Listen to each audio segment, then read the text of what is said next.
Welcome back to the report. The violence in Egypt's Sinai Peninsula climbed to new heights last Saturday following the beheading of 3 Egyptians by the armed group Supporters of Jerusalem. The 3 were accused of being informants for the Israeli state. This is not the first action of this type. The fall of President Mohamed Morsi has seen an intensification of violence by armed groups, attempted assassinations and the infiltration of Israeli intelligence forces into the area. Nasli Tazi takes a look back at the history of this politically fraught territory. The battle over the Egyptian Sinai climbed to new heights last Saturday following the publication of a video on YouTube purportedly showing the beheading of 3 Egyptians by armed militant group Ansar Beit al-Maqdis, active in the Sinai Peninsula. The 4 native Bedouins featured in the video are shown confessing to conspiring with the enemy after each was approached by Israeli security agents and promised financial reward in exchange of their cooperation. Sinai-based Ansar Beit al-Maqdis's video also raised a litany of accusations against the Egyptian state, vowing to weed out local informants, which state forces depend upon for intelligence. Military operations in the Sinai terrain have long been a fiery topic of debate, following the signing of the Camp David Accords, mandating Israel's withdrawal from the peninsula in 1979. Some analysts insist that the latest attacks on alleged informants should not come as a surprise, given Sinai's geographic anchoring that binds it to the Gazan Strip, Israel and the Gulf of Aqaba, and its value as a transit avenue through which oil and liquefied natural gas passes. The deepening crisis appears to have arisen in the wake of civic and political unrest in Egypt, prompting change across all major population centres in the country. The broad military operation that followed the killing of 15 Egyptian border guards on the Sinai-Israeli border in August 2012 has seen Israel authorize increasing numbers of Egyptian troops deployed beyond the terms of the 1979 peace treaty. In spite of Egypt's security campaign, persistent militarization of the geographically contested area has only placed locals at greater risk, as illustrated by the latest crisis. Egyptian authorities have long been accusing armed groups and Palestinian insurgents operating in the area of exploiting the security vacuum in Sinai, which has only grown substantially larger in the wake of the Egyptian revolution. Yet the envisaged sweeping military campaign has failed to both prevent armed fighters from advancing further and the infiltration of Israeli intelligence into the Sinai foreland. Nasli Tazi, The Report. In the studio to discuss this with me, I still have Dr. Rebwar Fatah, Director of Middle East Consultancy Services, and on the line from Sinai, freelance journalist Mohamed Sabre. Welcome to the programme.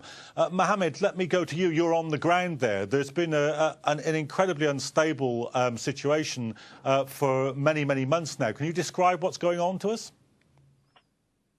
That's mess here over Sinai. It has been like 1 year attacks between militants and between the Egyptian security, including army troops and the police. The police force all over almost the northern Sinai, with no result. Still, the military, the militant attacks on the security, including the army and the police, going on in Sheikh Zayed and Rafah. Still, random strikes all over the villages around those 2 cities because, you know, the militants still exists and the Egyptian security can't find them, and the everyday fake news about catching or arresting many of them, killing many, and injuring many of them. It's nothing but fake news. So the civilians who are the ones who pay the tax for this attacks between the security and the militants. And what is it that they want? Is this in part because of the kind of the failure of the Egyptian revolution? Is this a reaction to that failure? Yeah, it's a reaction, clear reaction to the new revolution, or named revolution, of June 30. It's a clear reaction of toppling Mohammed Morsi down. They wanted to make Sinai as Islamic State, but they can't. Okay. Rebwar, do you think that the Egyptian state has lost control over the Sinai now?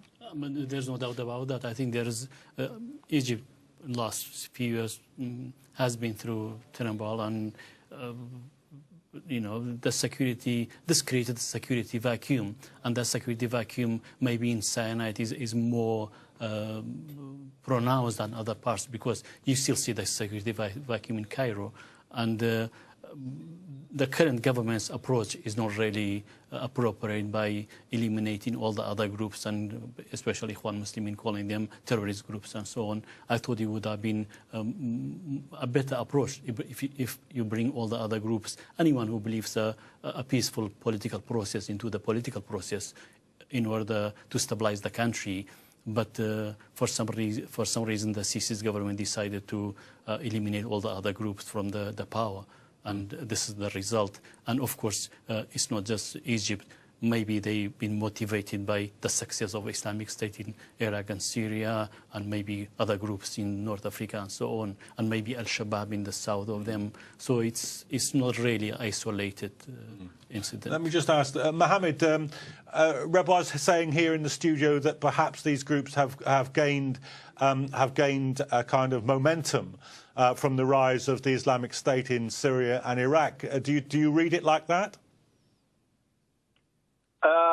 I think it's the same ideology, and there are some personal links, because there are some guys and youth from here in Sinai, from Arish and from Sheikh Zuwaid and Rafah, where the attacks exist, went already to Syria and Iraq and still fighting there. Some killed in the fighting, some still fighting with ISIS, and some of them told that they are connected to these groups, especially Ansar Bayt al-Maqdis group, but still not linked directly. I mean, bay'ah for ISIS, not yet, because there are initial conflicts between them. Okay. Rebwar, what do you think would now be a solution to this? And what role do you think that the Israelis are playing here? We read about Israeli infiltration. Is that true?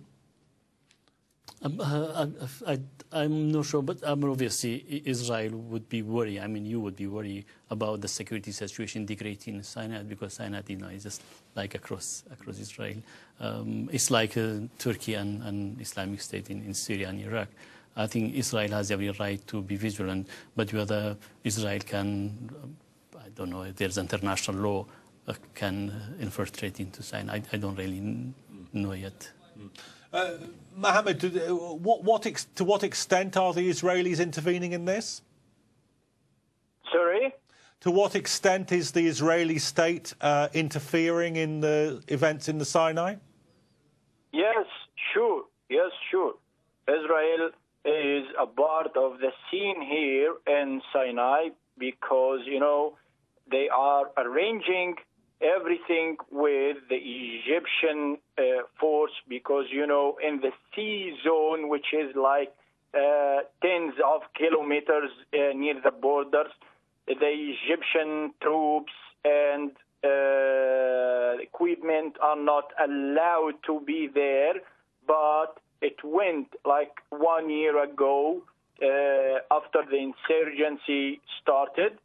So must be taking a permission from Israel to be there, and there's still drones strikes in Sinai, but some targets which are jihadis, they are targeting in Sinai, and there's a very different angle. The spies or the guys who are cooperative with the Israeli Mossad, we hear every day of them who are being slaughtered by Ansar Bayt al-Maqdis and other groups.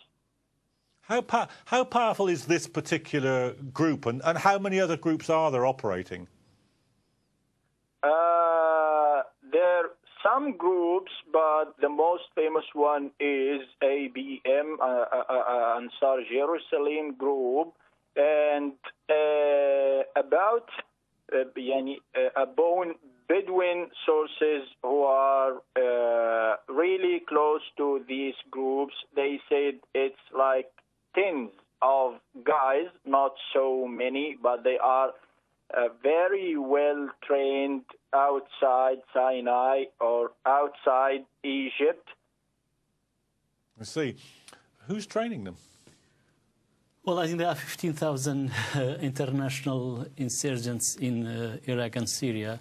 So therefore, I mean, you do expect a few hundreds to be in Sinai if there's a security vacuum and if they can move around. Why not? I mean, especially that now the Sisi's government shown hatred to all these Islamic groups in Egypt, and Sisi is seen by many Muslims that as a leading a military coup against the Islamic State of Morsi.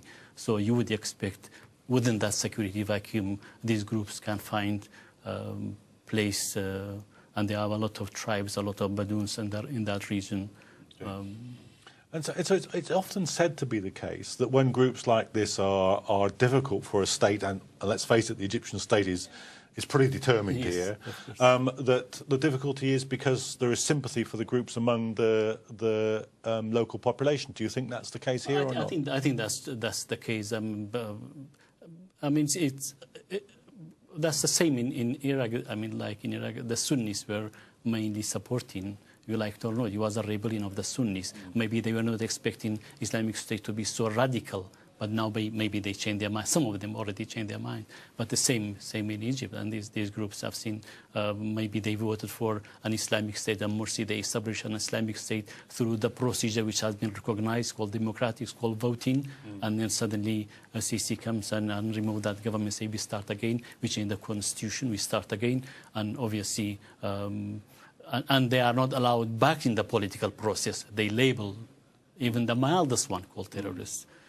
You would expect they try to find some small groups in the region. They try, not necessarily in Sinai, in other parts of Egypt, they try to find international links to get training and go around and invite people. It's not unusual, really. Okay, well, that was Rebwar Fatah wrapping up that report on the Sinai, and I'd like to thank him and, of course, Mohammed Sabri, who joined us from the Sinai Peninsula itself. And that's about all that we've got time on for today. But do remember that you can keep with us on Twitter by following @Islam Channel and by using the hashtag #TheReport.